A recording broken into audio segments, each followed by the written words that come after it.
Hey everybody, it's Sunday, so that means it's story time.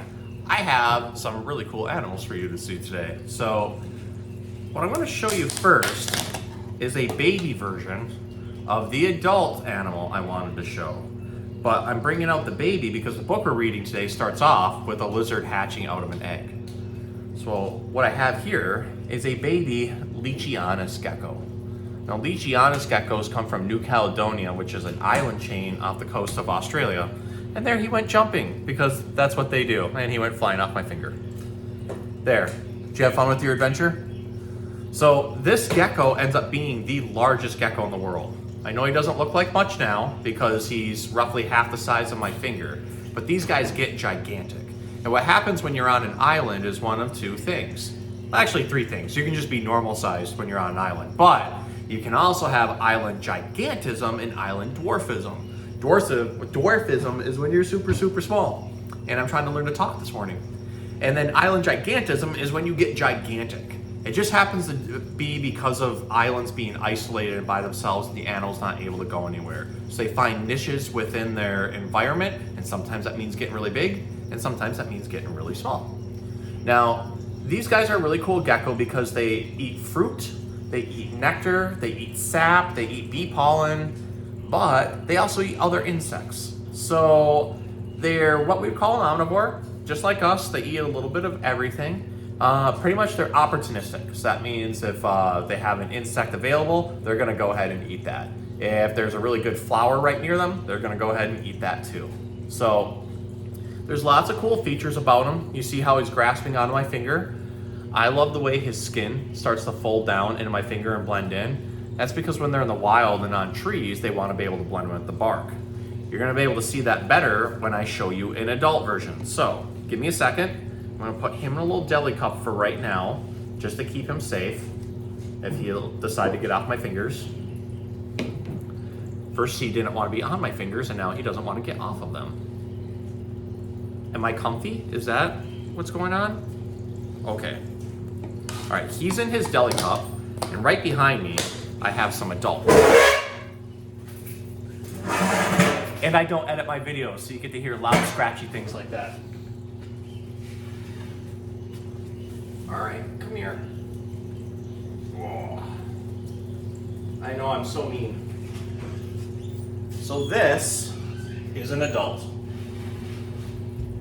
This is the largest gecko species in the world, the Leachianus gecko. So for comparison, here is a 4-day-old baby next to an adult. I don't want to take the baby out near the adult because since these guys are opportunistic, you may possibly see the baby as food. So the baby's going to stay nice and safe in the container, but I'm going to hold out this big guy here. Now, one of the coolest things about Leachianus geckos is just like other geckos, they have toe pads, special little parts of their fingers that allow them to grasp onto things. But they're so heavy bodied that they also have claws. So I can feel his claws when he's climbing on me. And then also, kind of like chameleons, they can change their color. Not a ton, but they have what's called chromatophores, which is the types of cells that give pigment to their skin. And so they can just go lighter and darker shades depending on their mood, depending on how warm or cold it is, and then sometimes just for self-defense. So to make him feel comfy, I'm gonna try to get him just to perch up on my hand. They like hanging up in trees, and sometimes they like hanging upside down, so we'll see if we can get him comfy for you. Why don't you give him a good look at your eyes, buddy? I know, I'm so mean I woke you up. But I love the look of their eyes. They're so dinosaur looking. So today, we're going to read a book called Cornelius by Leo Lionni. Since I don't have alligators or crocodiles to show you, I thought the Leachianus looked kind of similar to the crocodile in this book, so that's why we're doing him. So, Cornelius by Leo Lionni. When the eggs hatched, the little crocodiles crawled out onto the river beach, but Cornelius walked out upright.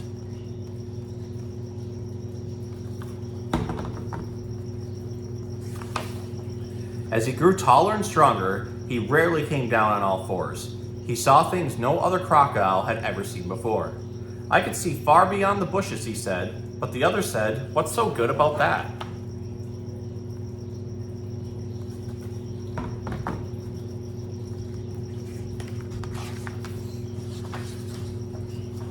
I can see the fish from above, Cornelius said. So what, said the others, annoyed.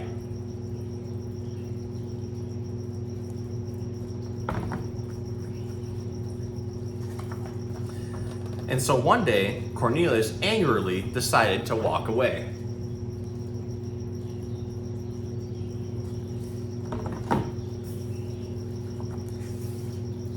It was not long before he met a monkey. I can walk upright, Cornelius said proudly, and I can see things far away.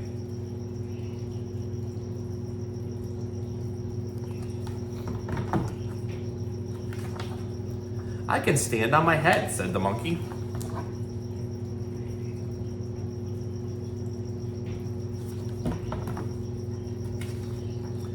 And hang from my tail. Cornelius was amazed. Could I learn to do that, he asked.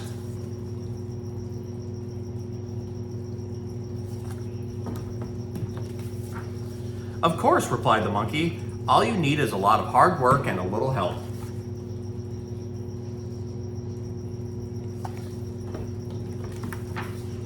Cornelius worked hard at learning the monkey's tricks, and the monkey seemed happy to help him.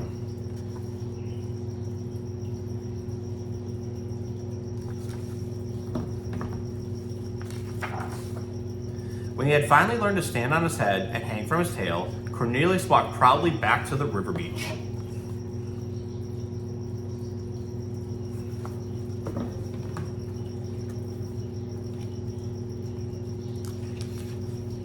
Look, he said, I can stand on my head. So what? Was all the others said.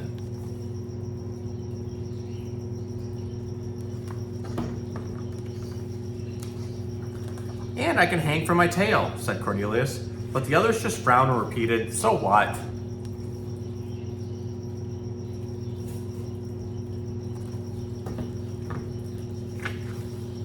Disappointed and angry, Cornelius decided to go back to the monkey. But just as he turned around, he looked back, and what did he see?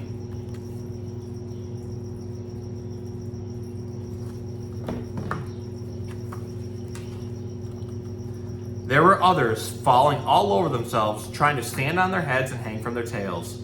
Cornelius smiled. Life on the river beach would never be the same again.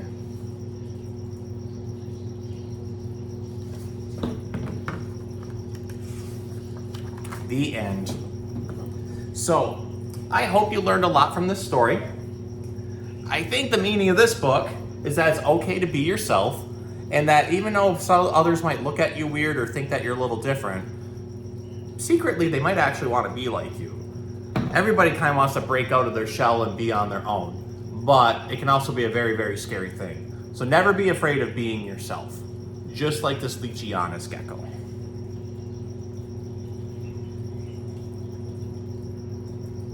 So I hope you learned a lot about lychee geckos, and I hope you learned a lot from our story, and we'll see you next week.